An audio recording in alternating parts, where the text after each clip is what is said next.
Do you think it would be a little difficult to run some smoke up the backside of a coal miner? These are serious people who work hard for a living, and I think that thinking that you're snowing them is probably, I don't know, coal and snow, and people are going to think I'm talking bigotry here. You're talking black and white again, aren't you, on the radio? I know what you're up to, Colley. 844, Bill Colley with you this morning on Top Story on News Radio 1310 KLIX and newsradio1310.com. It's 58. Couple of quick notes, programming notes. We're having a contest right now, and you may see it on our website. If you go to newsradio1310.com, it says Pay Your Bills, which is a play on word on the host of this program. If you figure that out, all well and good for you, but it doesn't necessarily give you the top prize.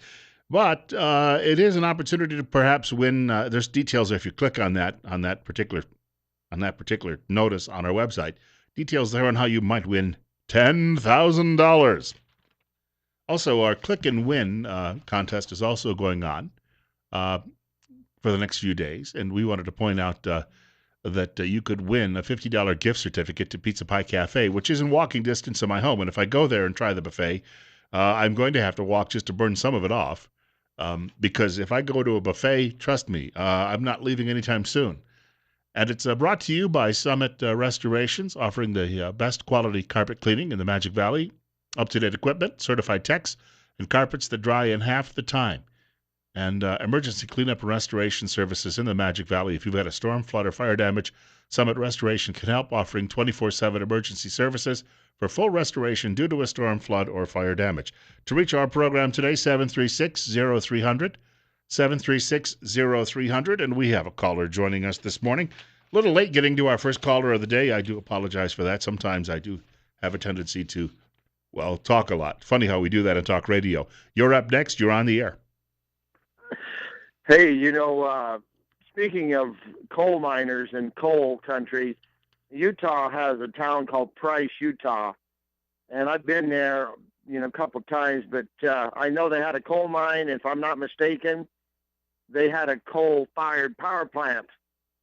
And at this point, and it could have been when Clinton went down there and took and made a monument down there before he left office, just before, but it could have been other things. It's hard to keep track of this stuff, but when they shut this place down, the town was described to me that it was dying, literally.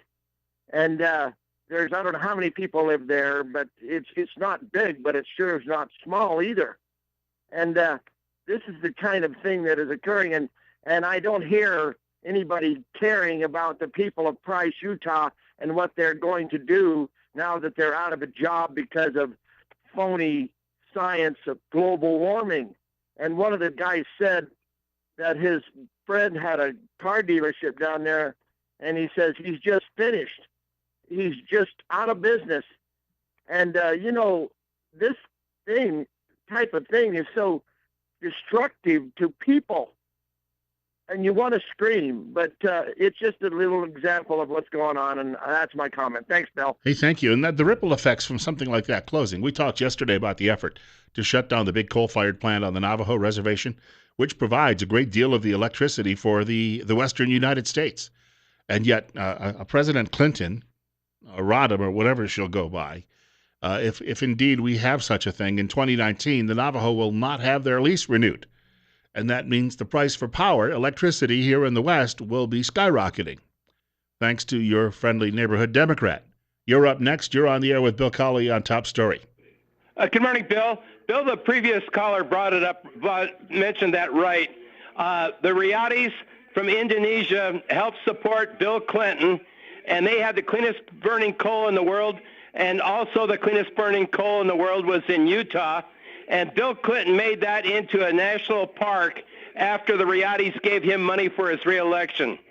And they were probably just looking to put competition out of business, I'm sure. Thank you much for the telephone call, sir. 736-0300. It's 848 on Top Story. 58 and on our way probably into the 70s at least today. Bill Colley with you on Top Story on News Radio 1310, KLIX and newsradio1310.com. Bo Copley is the name of the coal miner who met Hillary Clinton the other day, Copley says this was not just a quick meeting. Remember Joe the plumber? It's not his real name, of course. Well, there are plumbers. One of them used to play football. I used to watch him on TV. Joe the plumber, this guy out of I think his last name was pronounced. It's difficult for me to pronounce. It's speaking of ethnicity. Anyway, he's standing outside his house raking leaves, I believe. Barack Obama comes down the street campaigning with a gaggle of reporters back in 2008. And he stops and says, "Oh, see, an American voter. I think I'll stop and talk to him and get his advice and tell him what I'm going to do for him." And this Joe is a Republican, apparently, and he dressed Mr. Obama down. Well, no fault of him. He's outside on his own property doing a little work, and media then decided that, he embarrassed our dear leader. We need to go after this man. So then they started probing him, if you will, a bit like going to the doctor when he says, "Well, I'm going to give you this drug. It'll be like drinking 10 martinis. You'll never feel it." I went through that one time, and I'll tell you what, they must have skimped on the drug. That's all I can tell you. So I know what Joe feels like. So this guy gets his life ruined by the media because of this. Bo Copley can expect this too as well, because he's speaking out against the Queen. And he says he believes, and this was actually a setup. He said she knew all along what she was going to tell him after listening to his complaints about how she's putting him and his entire community, if not entire state, out of business. He appeared last night on Sean Hannity's program on the Fox News Channel. The tone that she had when she said we're going to put a lot of coal miners and companies out of business, coal operations out of work, really, yeah, it just seemed like there was a lot of joy in her voice when she said it. So I think she's serious about it, but I think it goes deeper when it comes to energy. I mean, we have more natural gas, we have more coal, we have more energy, oil, reserves that we don't use, and we're importing. It's the lifeblood of our economy, and we're importing all of this from countries oftentimes that just hate our guts. But this is your life's work. This is your business. And you said, how can you come here and act like you're our friend? Go into more detail how it would impact you. No one likes to have someone say they're going to take away your livelihood and then come in and turn around and say, well, that's not what I meant. I mean, we don't have many other opportunities in our area. If that's your intention, eventually coal may play out on down the line. We have plenty of reserves left, but again, it's not a renewable energy. But we should be able to use what we have right now until something better comes along. And under current EPA guidelines, we just can't do it. Yeah. And we have nothing else to turn to. So he's telling his story, and it's a terrible story about what's happening to people like him throughout Kentucky and southern Indiana and parts of Ohio and West Virginia. It is just devastating, and we're seeing it in other places in the country too. Montana. The former governor of Montana once said during an interview with 60 Minutes, he said something to the effect of, Montana is the Saudi Arabia of coal. In other words, the entire world could be fueled for decades to come just by what's underground in Montana. And when the reporter from 60 Minutes asked him at the time about that, he said in response, Schweitzer was his name, right? He said in response, he said, well, if you're worried about damaging the country, when you're done, just pour a little dirt over it and plant some grass. Duh. 8:52. Bill Colley on top story on News Radio 1310. KLIX and newsradio1310.com. So Mr. Copley already is being victimized by media in this country. We now know that he is ardently pro-life. Not that he's worried about people repeating that, but he mentions in a story people are already chasing him down to do interviews, and he says, look, between our first and second child, my wife had a miscarriage, and he said, all I could tell you is it was a life. So he is obviously a man, probably very devout in his life, hardworking, obviously. Nobody ever accused coal miners of being lazy. That just it doesn't happen. It's dangerous work. It's risky work. But he pointed out in one of these interviews it allowed him to triple his pay, which helped him pay the bills and raise his children and do all of those things. And Lefty out there says, well, we could all sit around and have some Brussels sprouts and smoke a little reefer, and we can build some more whirligigs out there on the plain. And what we'll do is have these giant pinwheels, and we'll replace, a tenth of America's energy with it. And it'll be good for you because we'll give you food stamps, and then you can come over and clean my toilets, too, if you need some extra work. That's what you get from the limousine liberals. They don't care about people like him. Now, what's going to happen is the media will continue with all of this, and they're going to be harassing him more and more and more now. Now that he's appeared on Hannity, how dare he go on Fox News? And he insulted the Queen. And he thinks she's a liar and a two-faced hypocrite. Well, yeah, of course she's all of those things, but fellow travelers are going to try to bury that as we move on through the election season.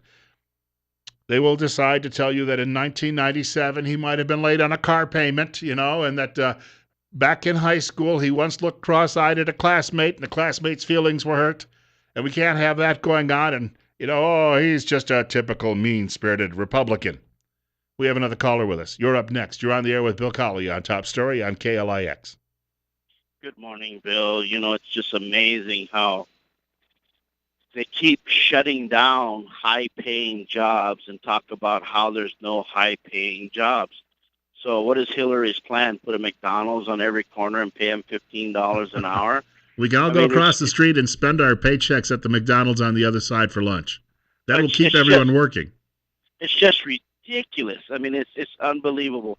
I understand maybe having some form of part of the money that's made to help figure out other energy sources. But, it's all on a hoax.